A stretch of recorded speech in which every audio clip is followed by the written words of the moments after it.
The Savage Angle Podcast. A podcast of no direction, unfiltered, raw. Your host,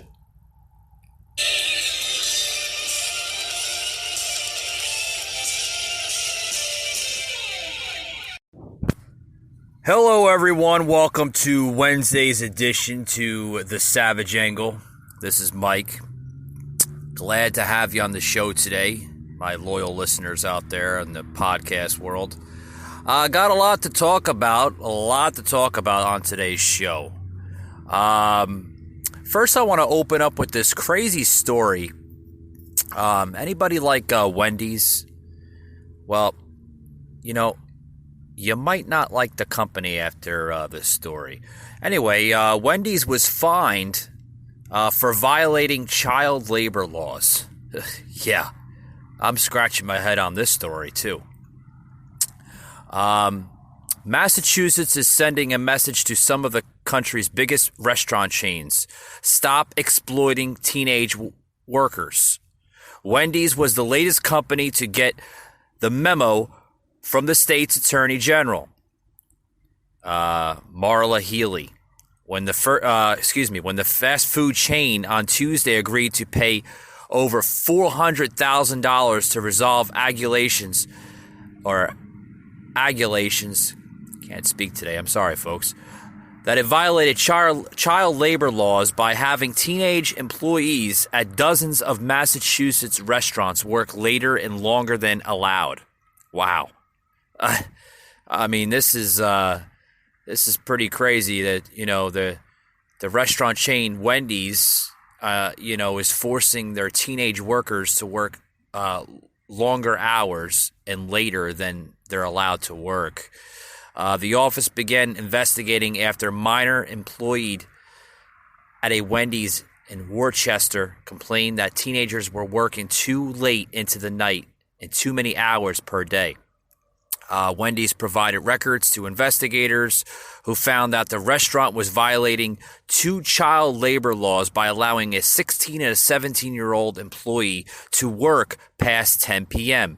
and more than 9 hours per day. Investigators estimated more than 2,100 violations at 46 corporate-owned Wendy's international locations across the state. Wow. I mean, geez.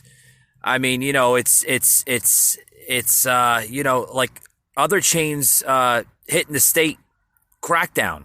Okay, there's other chains in this investigation. Oh my goodness. I mean, you know, such a popular fast food joint, Wendy's. I mean, I love Wendy's. I love everything about Wendy's. I like their competitive prices. You know, with other fast food joints, you know, such as McDonald's and Burger King. And then, you know,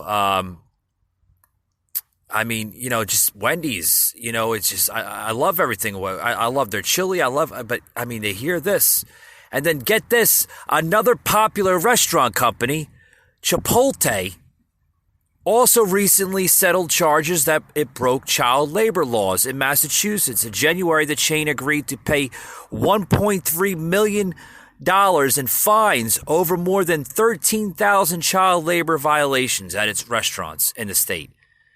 Oh boy, I mean, what's going on with this stuff? I mean, you know, I mean, violation after violation in the fast food industry. What's going on? I mean, who's to say? I mean, is it saying that, you know, it's hard to find good workers, you know, where they have to overwork the young workers, you know, 16, 17 years old. I mean, a 14 and a 15-year-old child cannot work later than 7 p.m. And that's according to Massachusetts law. A child under 18 may not work more than 9 hours a day or more than 48 hours in a week. You know, I mean, and then I just mentioned 14 and 15-year-old children may not work later than 7 p.m., while a 16 and a 17-year-old child may not work later than 10 p.m. on a night preceding a school day or later than midnight preceding a non-school day. Folks, if you're a manager or this and that, you have to follow the rules. You have to follow the laws of the state. I mean, what is going on? I mean, I know the business has to run successfully, but you're not going to have a business in result of investigations like this. I mean, this is crazy. Just crazy stuff. Fast food restaurants. And I want to get into this, the child labor laws. I want to get more into this here. But first, I want to take a quick break. But I want to get more into this whole stuff here because I mean this is pretty solid stuff here on the Savage Angle, and you're going to hear a little bit more. But let me take a quick little break, and I'll be right back, folks. I mean we got to. Oh boy, this is. We'll be right back, folks.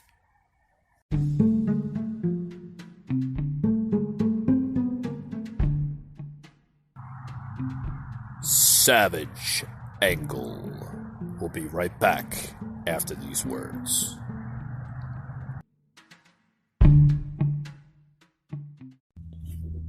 How you doing, folks? Back to the Savage Angle.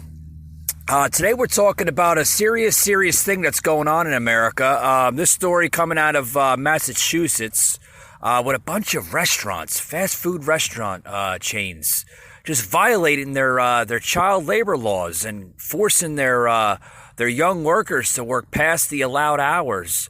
I want to play this clip on just how serious this issue is growing, not only in Massachusetts but in other parts of the country.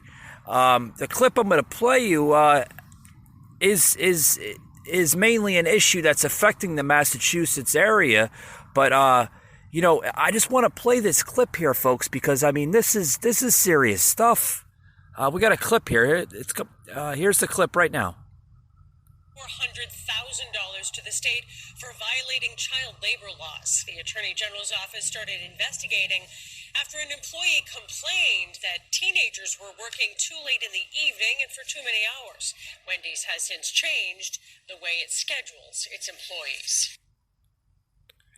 I mean, wow. Oh my goodness. They I mean that restaurant's got to get on their ball. They got to get on their game, because if they keep on violating these laws, policies, and everything else through the state, they're going to face some serious fines. I mean, I know it's like I said in the beginning of the show. I know it's hard to, find good workers and stuff like that. But I mean, guys, what's going on? You can't make your young workers work past a certain hour of the day, or they can't work too many hours. I mean, that's according to the state laws. But my God.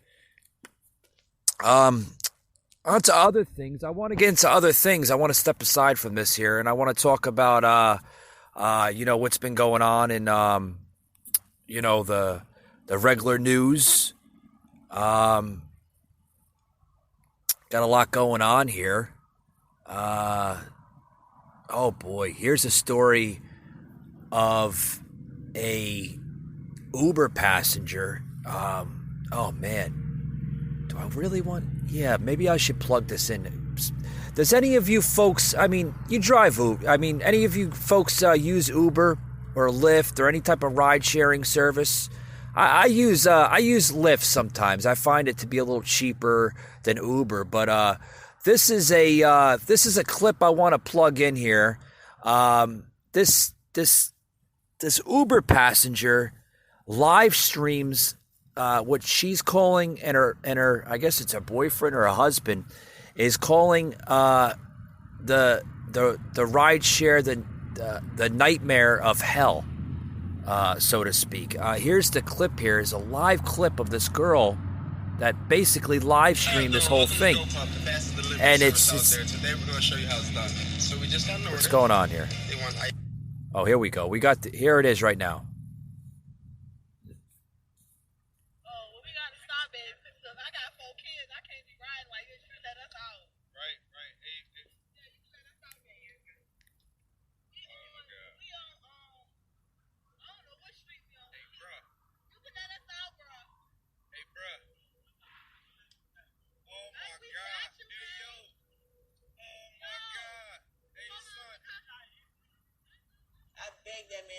he stopped. He kept going. That was the scariest moment of my life.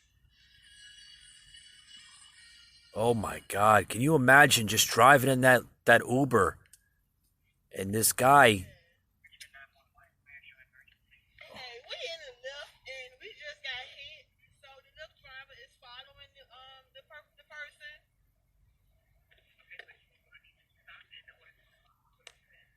Stop! He won't let us out either. He want to catch the dude. And we running through red lights, like 2 people almost hit us. Yo. I just want to get out. Like, I got 4 kids. Oh God. He can hear you, ma'am. Oh my God.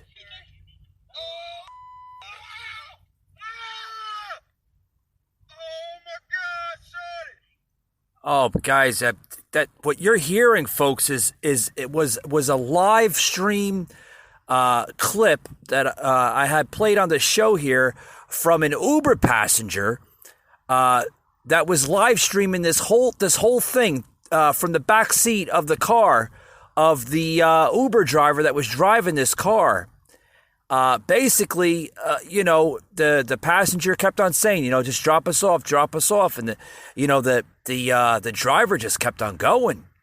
I mean, guys, with the advance of technology, a lot of people, they prefer with the safety enhancements and everything else between, regular taxi cabs and Ubers and Lyfts, they prefer the Ubers and Lyfts over the taxi cabs because, I don't know if you, my listeners, have ever gotten into a Uber or Lyft and did the comparison between them and a regular taxi. But, a regular taxi can sometimes cost, an extra $20 or $30 on top of, a regular Lyft or Uber. And people prefer the Uber and Lyft because of the safety enhancements too. They provide both companies provide a photo of the driver, the license plate, and the make and model and year and color of the car. And a lot of people like that. Well, apparently this Uber passenger wasn't liking her Uber driver and the experience that her and her, I'm assuming her boyfriend or her husband, in the back seat, called the rideshare ride a nightmare from hell. This driver just ignored their wishes. They just wanted to be dropped off, and he just kept on driving and driving and driving. Folks, when you sign up for these apps, I believe I said this, on another episode of my podcast. When you're signing up for these apps, you're allowing to give your personal information to these apps. Okay, folks. So you're giving away your privacy. I mean, I know it's Uber and Lyft and everything, and they stand by their promise of, security, privacy, and background check clearances and stuff like that. But, even with an Uber or Lyft driver, you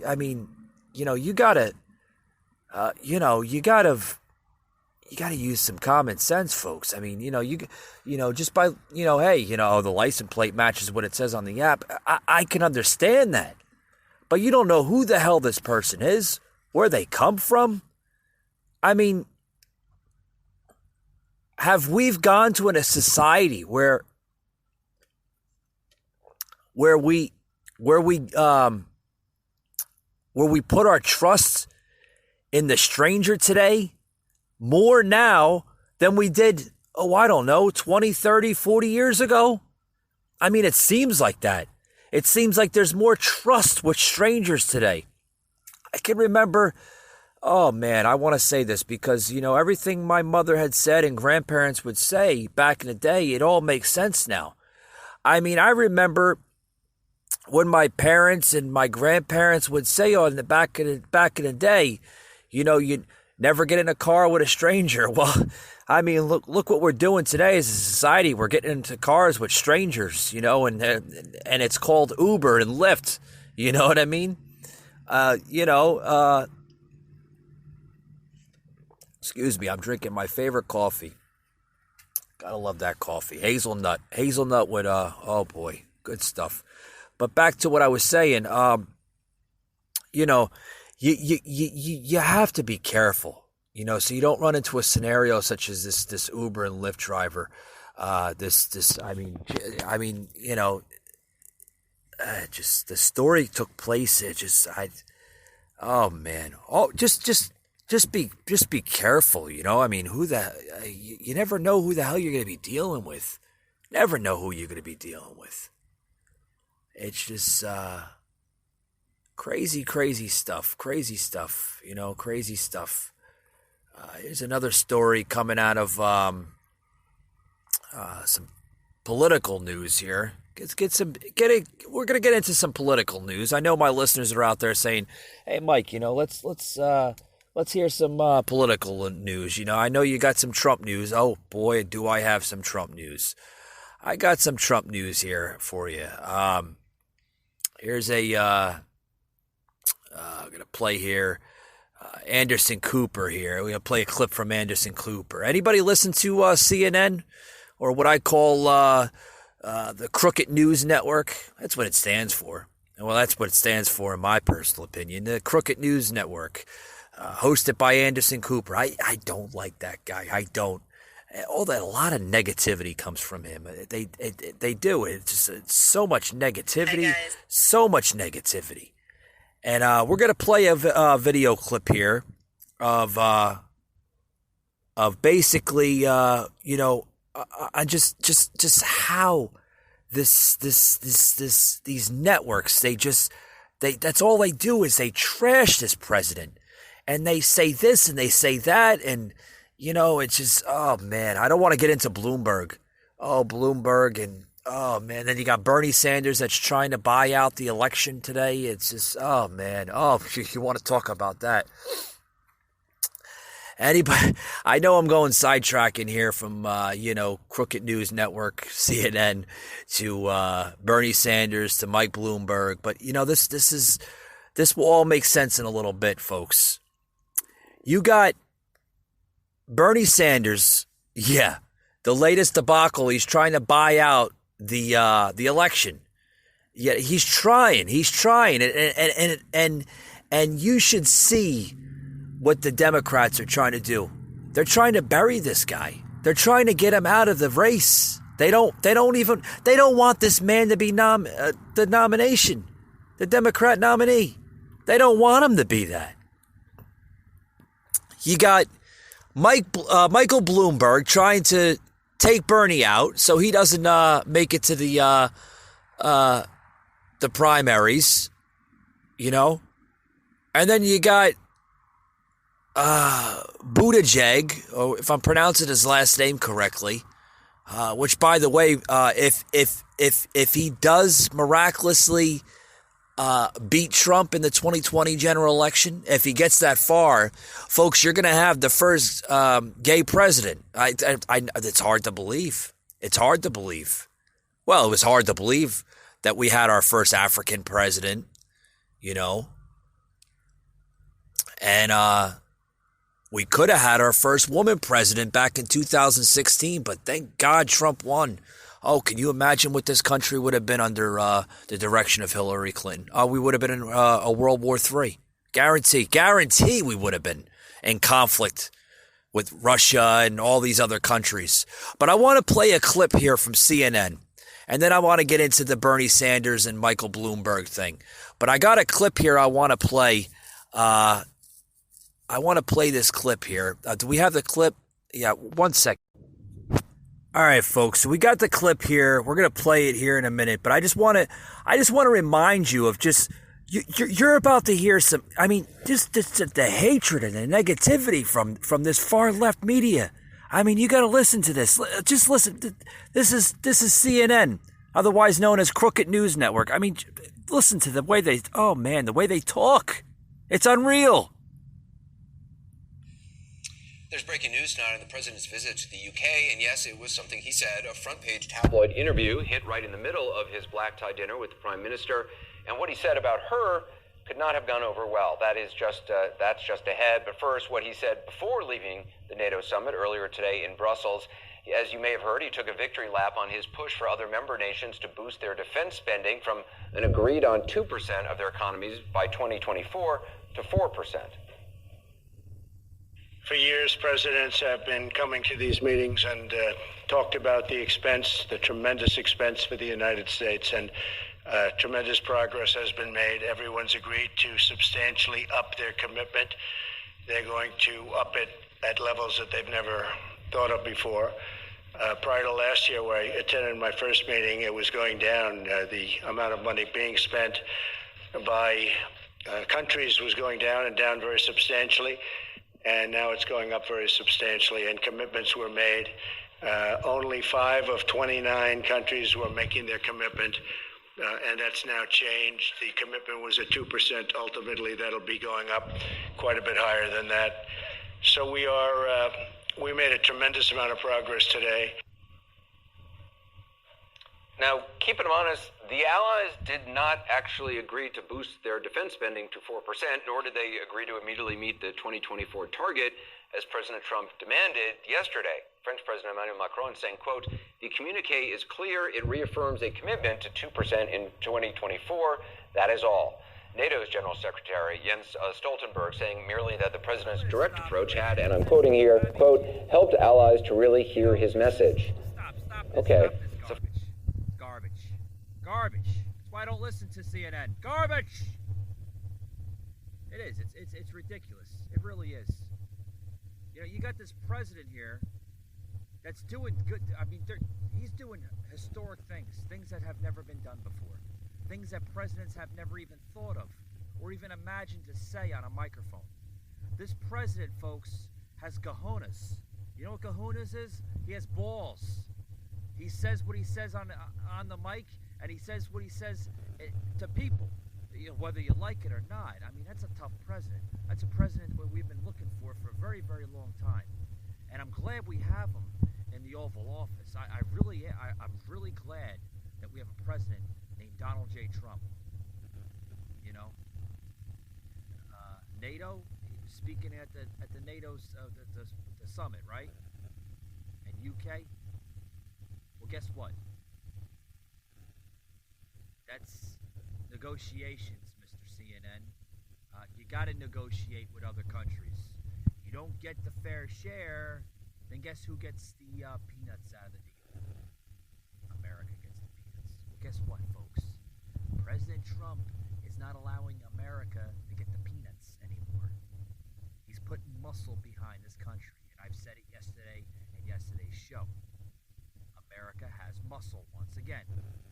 And I'm getting tired of these stupid little leftist negative fibers, of what I call them, media groups and haters out there that just want to hate on this president. There's so much hate. If you listen to that clip right there, you'll see there's so much hate.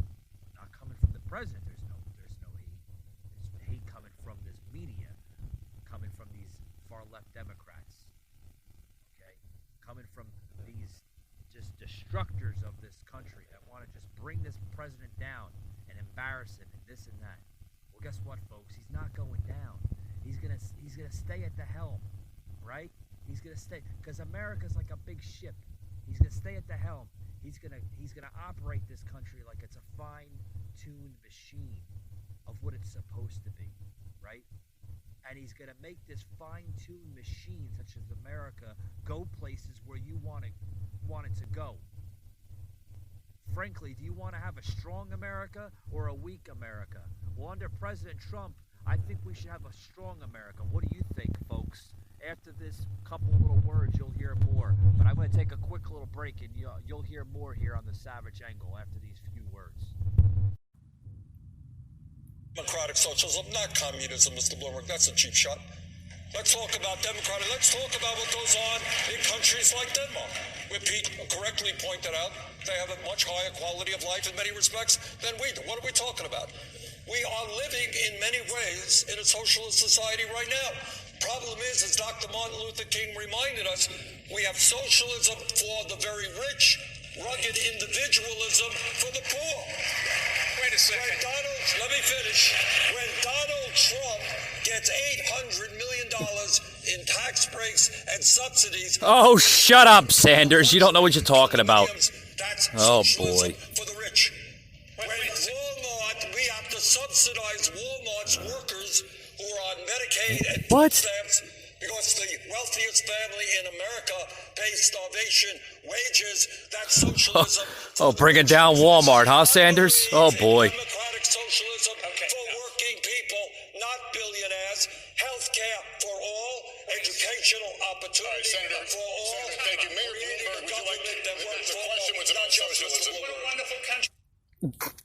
What we have to do is we have to bring in socialism into this country because socialism is going to save America. Oh, blah, blah, blah, blah, blah, blah, blah, blah, blah, blah. Uncle Bernie, I think you need to step down from the podium, sir, because I think you're a little too old for this game here. I don't think that you're gonna get to the end there with the nominee. I don't think. I think Bloomberg's got a little bit more on you. I think. I don't think you have a chance against Trump. And if you do, make it to the nomination, and you go on to try to beat Trump in the 2020 election. It's not going to happen there, Bernie. It's not. It's not. And did you hear that, guys? I mean, he's going all full spar against the other nominees, the other Democrats there on the stage. He's sparring against Bloomberg. He's sparring against the other ones. I mean, it's just crazy. It's crazy to hear this old man just spew out nonsense, and then to say stuff about Walmart. Oh, you have these Walmart workers that are on food stamps and blah blah blah blah blah. Bernie, have you ever had a job in your life? I don't know. Have you ever ran a business in your life? Do you know the fundamentals of that? Oh man. Oh, boy. You want to know how far? It's just the arrogance coming from the far left. It's just unreal. It's unreal. It really is. It's. Oh boy. You want to? Let's listen to some more of this. Oh man. This is crazy. This is nonsense. This is Bernie Sanders, Mike Bloomberg, and Joe Biden. They spar over socialism. Democratic socialism. I mean, this is nuts. This is what America is today. And this is what's going on in American politics. They're sparring over democratic socialism and capitalism. It's nuts.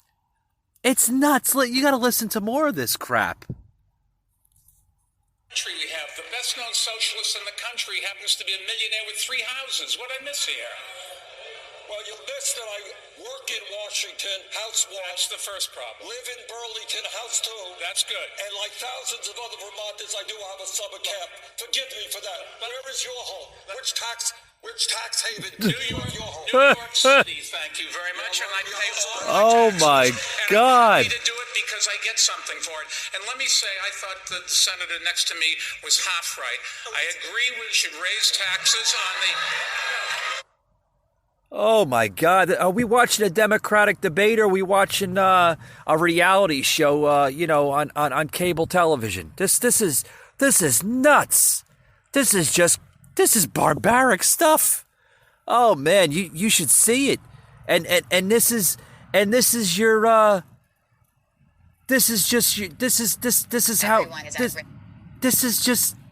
how American politics work. I mean, the Democratic side, I don't think you see any of this crap on the Republican side. You don't see any of this stuff on the Republican side. It's just, it's nuts how they're turning on one another. Oh man. Oh boy. This is crazy, crazy stuff. It really is.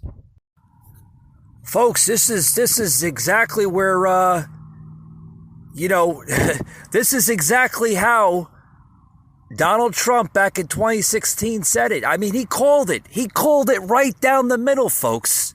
He said, when I become president, you're going to see the swamp basically turning on one another. And we're seeing it right before our eyes. Right before our eyes. I mean, they're turning on one another. It's just like they have no agenda. They have no message. They have no policy. They don't have anything nothing. They don't have any, like I said, no message, no agenda to move this country forward. The only thing that they have is things that they want to, they want to talk about this crazy nonsense of, maybe it is agendas in their crazy state of mind, or messages in their crazy state of mind, but it's not positive messages, folks. These things that they're saying, it's not going to make this country go further. It's going to bury this country. It really is. I got another clip I want to play, and then I'll be done with the clips, because I think we have enough of these clips here for one episode. I mean, can you agree or not? I mean, it's just it's nutty. There's another clip coming from the now it's going to be called the Political View, or the show The View. I said this another episode. I hate this show. I do. I really hate this show. But I want to plug in this clip here to my podcast just to show you the hate that this far left is spewing out. It really it's mind-boggling. You're going to hear none other than special guests on there, AOC, or what people come to call her occasional Cortez. Here, I mean, oh man, it just, look, you could see like the far left just ripping on each other, and then the people that support this political party, I mean, they're even turning on, on their supporters, and the supporters are turning against their, I mean, it's just, oh boy, it's chaotic. Here, let's play this clip here for you guys. I was very happy when you were elected, because I thought it was a great step in a good direction. And then you lost me because it felt like you were saying to people like me that I was too old and didn't do enough to make. Well, that's what it sounded like. And so that has bothered me, because I feel like I love young people. I was once one. But you're on my shoulders. Absolutely. And we have carried this fight. People like, Nancy Pelosi, who was the only chick in the room for years. And Madam Feinstein, who was the only chick in the room for years and had to deal with all that stuff. And to sort of hear it sound like you were dismissing us bothered the hell out of me. Of course. She's been very upset about it. And I've been very upset about it for a long time. So do you think maybe they misunderstood what you were saying? Did I misunderstand what you were saying? Because I read the blurb on the website, so maybe you can clarify. No, of course, and I appreciate you sharing that with me, because I think. Well, I figured everybody else probably already. Yeah, no, I appreciate you sharing that with me, and I think that that's something that we have to model more in politics. You don't know what the hell you. Oh boy. Rashida Tlaib, and one of the things that she says is that we're not divided; we are disconnected, and the way that we connect is by sharing honestly our takes with each other. But that being said, first of all, I think there's a lot of incentive to blow up disagreements in the party as like huge fights, because I think it's important for us all to recognize, and we do this in our rallies, to recognize the people who have been in this fight. I gotta stop it, folks. There's just no message, no agenda, just excuse, or just something that they want us to know, or want us to hear. That's what it sounds like. I mean, that's what it's coming out of. But do you also hear the temperament? And folks, they realize something. That their whole agenda by this impeachment scam, this hoax that they tried to take down President Trump and they failed. The impeachment was a failure. They couldn't get it done, folks. They couldn't get it done because Trump is still your president, and he's going to be your president until 2020 of November. And then hopefully he'll be your president for another 4 more years. And then what's going to happen? Well, guess what, folks? I tell you right now, you know what's going to happen? You know what, you know what's happening? Let me just say it in 2 parts. You know what's happening right now? The Democrats are failing. They have no agenda, no policy, no message to the American people. They have failed their party because their party is giving up on themselves. They realize that they can't win in November, and they're not going to win in November because this country is going places under the Trump administration. And it will continue going places in the 2020, 21, 22, 23, and 24. Oh, you would joke around where President Trump tweeted, "The Trump presidential eras will continue to the year 3000. That would be a blessing. I think if that happens, that's going to be long after my lifetime. Long after my lifetime. But with that being said, folks, that's why we need to have this president win in November. So you don't have monsters like these people that try to rip off you, your whole livelihood, raise your taxes, influence, unemployment, influence food stamps, influence public housing, influence all that. I mean, do you really want that stuff? I mean, does that stuff work for you? It might work for some of yous. Sure. I mean, who's to say? Oh, why not have free food? Why not have a plastic card mailed to your house with money on it that you can spend? Oh, it's not your money, right? It's coming from the American taxpayer. You can live off of some guy from Oklahoma or Texas or the great state of Georgia or any other state for that matter. It's not your money. Why the hell not spend it? Folks, that's not how America was designed. It wasn't designed for that purpose. We were designed to be free, openly people, but we weren't designed to live off the government like little mouses. I mean, this country was the way this country was run for 8 to 10 years, it was ran to be like, oh, it's okay, we'll take care of you. Oh, it's okay, let's blow up the U.S. deficit up to $21 trillion. I mean, no wonder we were looked as an embarrassment to this world. I'm so glad we have a president right now in Washington that's literally putting us back on the map, putting us back where we rightfully belong in the world as a country. But what doesn't make sense is people that mock and make a mockery of this man when all he's doing is good for the American people. He didn't need this job. I've said it time after time after time after again. He didn't need this job. He didn't need to run for president. But I'm glad he did, because I don't know a president, certainly in my lifetime so far, that would fight so hard for the American people.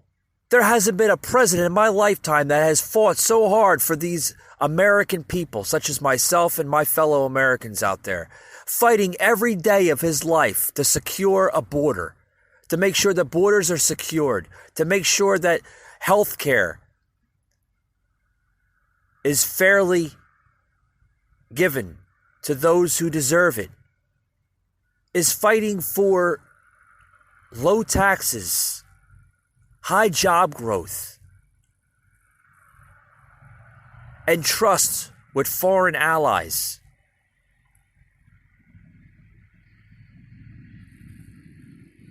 And also to secure our protection as American citizens in this country. I mean,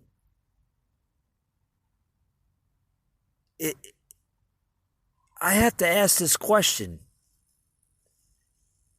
Every single time you attack or bash Trump, you're attacking American traditions, American, the whole meaning behind this country. You need to ask yourself that question. Because if you're bashing him and you're still proud to be an American, that doesn't make sense. A true American patriot will honor their president and believe in their president for what they say. That's your commander-in-chief and your president. I mean, I just don't understand. I don't understand the negativity coming out of all this. I mean, what's the point of doing it? What's the point? Well, that's the million-dollar question, right?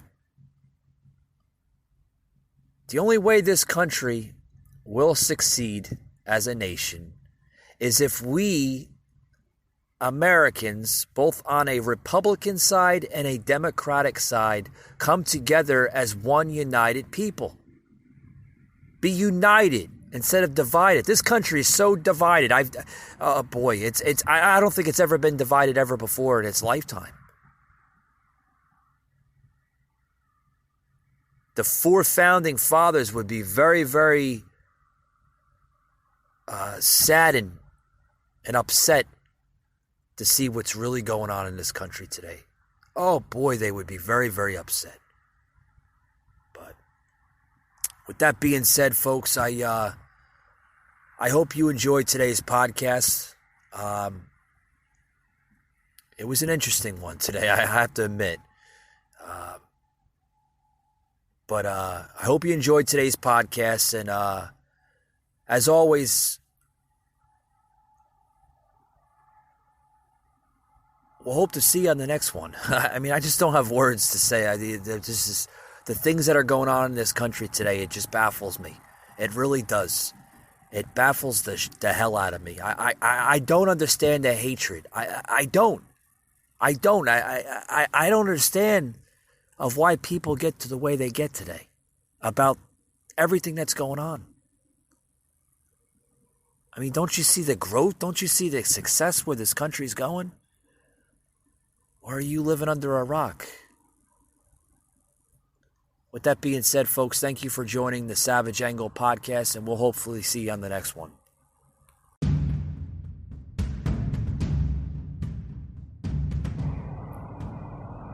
The Savage Angle, an Anchor podcast.